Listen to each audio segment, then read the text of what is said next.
សម្រងđạiជា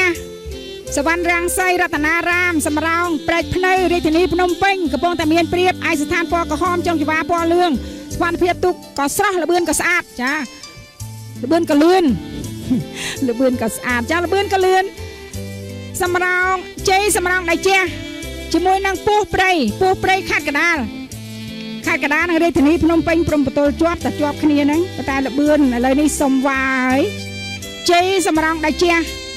ចាទូកងចាទូកអ៊ំបរោះរបស់យើងចាដោយរំលេចទៅដល់ក្បូរក្បាច់រចនាបថតាមបែបផែនចាប្រពៃណីជាតិរបស់យើងមើលទៅលេចទៅដែរទៅដឹមតែម្ដងស្រស់ណាស់ពោះព្រៃខំតិចទៀតពោះព្រៃចាព្រោះថាជ័យសម្រងđạiឈ្នះជានឹងចិត្តដល់ទីមែនតែន